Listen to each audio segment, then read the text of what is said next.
We are living in unprecedented times. Constant wars worldwide. Nation against nation. Kingdom against kingdom. They're genetically modifying our food. Increased violence as the heart of man grows cold. Ever-increasingly tyrannical governments around the world.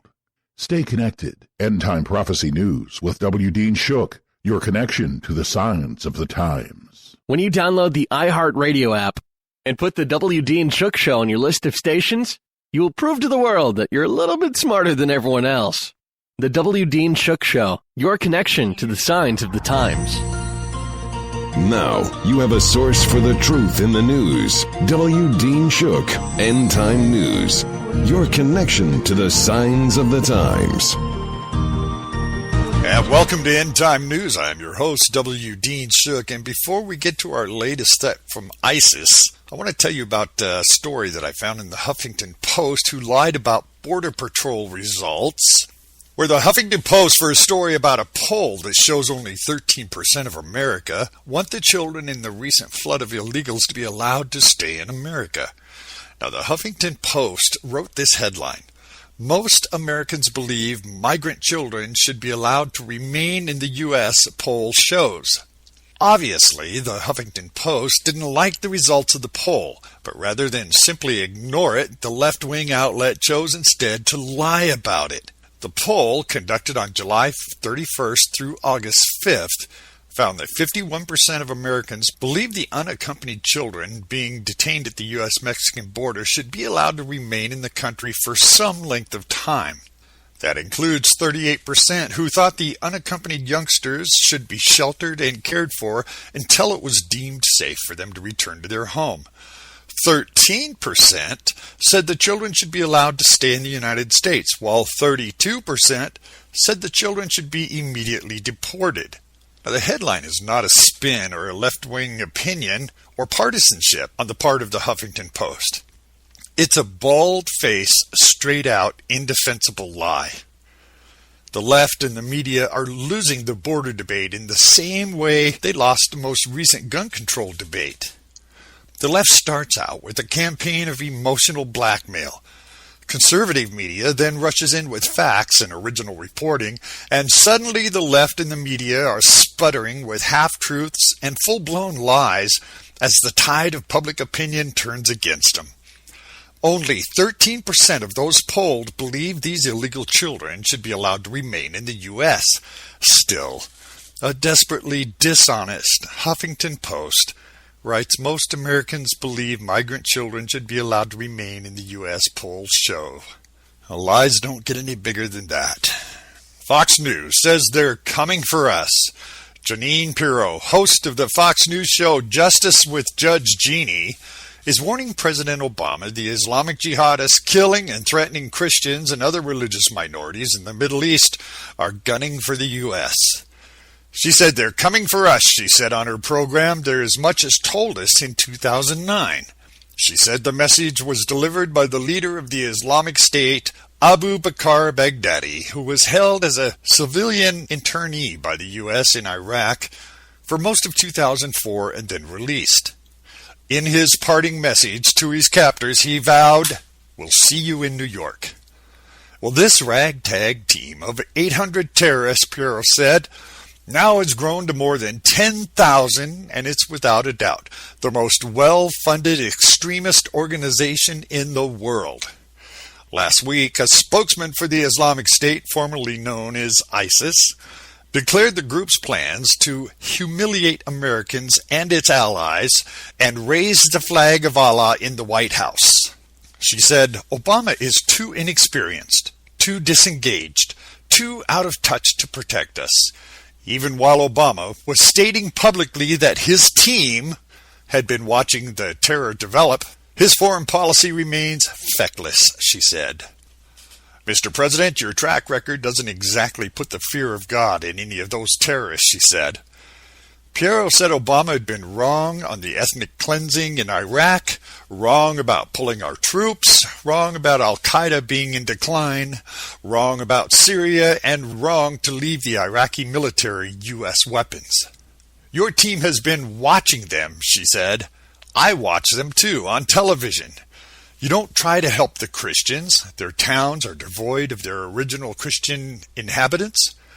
They're now dead, women enslaved for sex, and children beheaded in the streets. How much is enough for American citizens to stand up? And according to the Mail Online, the border fence is a joke. Filmmaker crosses from U.S. to Mexico dressed as Osama bin Laden as Border Patrol says, "We can't be everywhere at once."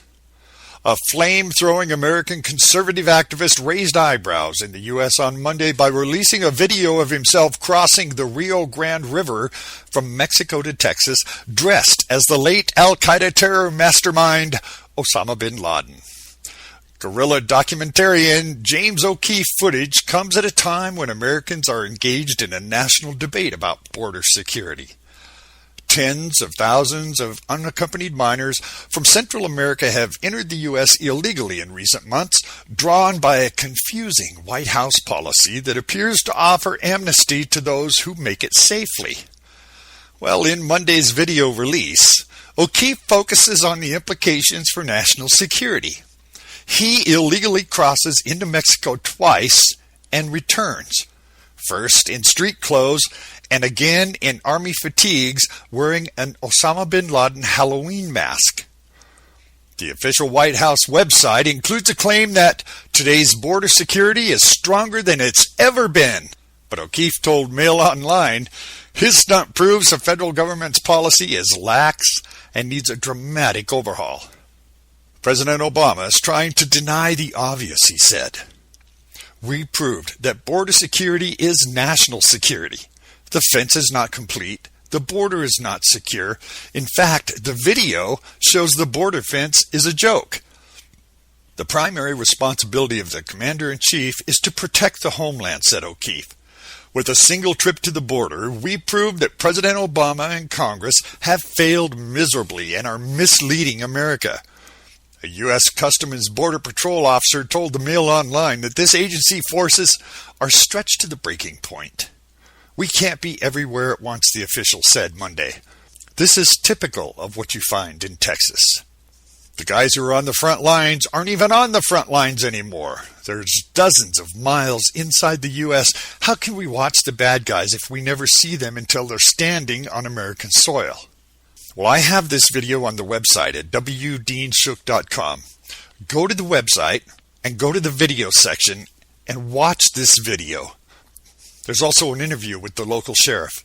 They show that where the fence ends, old fence takes over. It's 4 strands of barbed wire. wdeanshook.com in the video section. Watch this video for yourself. And the Gun Owners of America had to correct President Obama, who is a constitutional professor, on the Constitution. President Obama has a long record of misquoting the nation's founding documents, whether intentionally or accidentally, repeatedly leaving out God or Creator. Now the leaders of the activist group Gun Owners of America are correcting the Commander-in-Chief's description of a provision in the U.S. Constitution.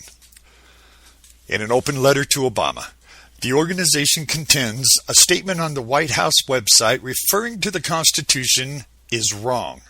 It states, "The Second Amendment gives citizens the right to bear arms." But the Gun Owners of America argues the Second Amendment does not give citizens any rights. Rather, as the U.S. Supreme Court explained in District of Columbia Heller versus the Second Amendment, it codifies, protects, and secures a right rather than grants, bestows, or gives one. This, according to the signer, Senator Bill Richardson. The Supreme Court explicitly stated, "It's always been widely understood that the Second Amendment, like the First and Fourth Amendments, codify a pre-existing right.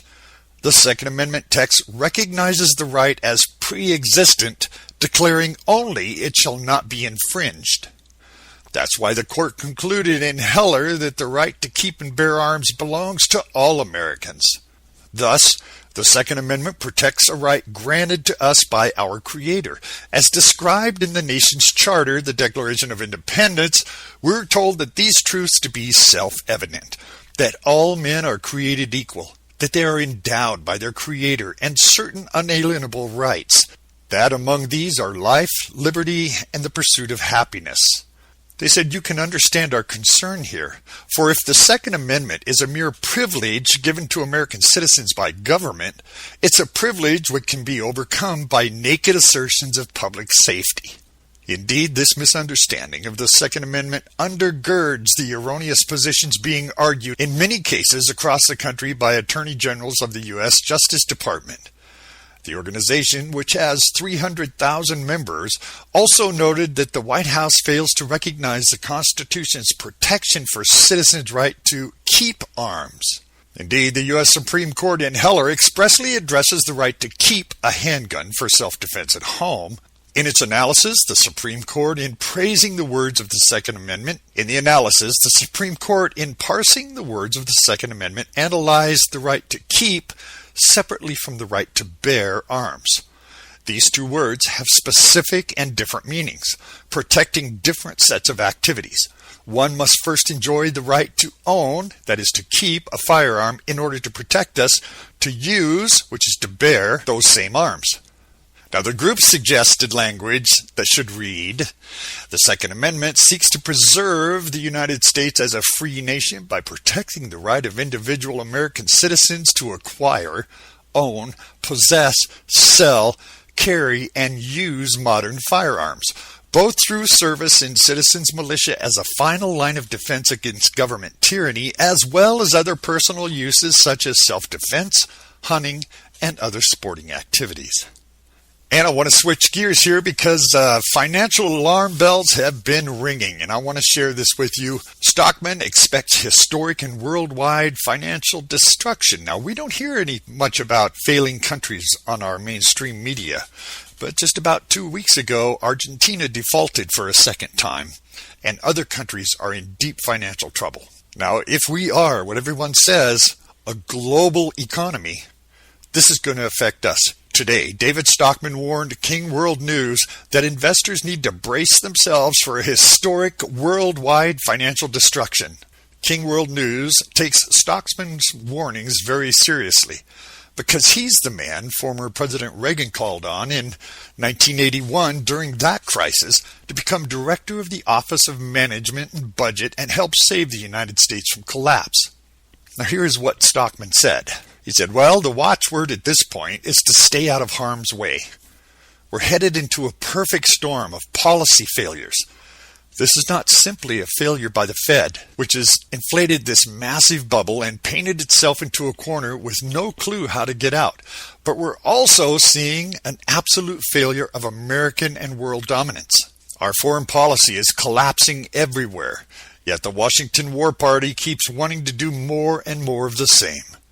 The confrontation with Putin is utterly out of control and completely unnecessary. Now we have a trade war going that's not going to ricochet through an already fragile European economy. If you look at the stock market, it's been gone straight up for the last 62 months. If you look at the chart of the S&P 500, you'll see that year after year, the dips get shallower and more frequent. That's not a healthy chart. This is a sign of a market that's not discounting the actual real-world future, but simply trading the world clouds on the liquidity that's being interjected by not only our central bank, but central banks around the world. The difficulty is, he said, I don't believe this central bank act can be kept up. We have had such a tremendous expansion of balance sheets that even the central bankers are now beginning to second-guess themselves. They've become divided among themselves. They begin to worry about how they're going to get out of the corner that they've painted themselves into. Those are the factors that will ultimately cause a major collapse.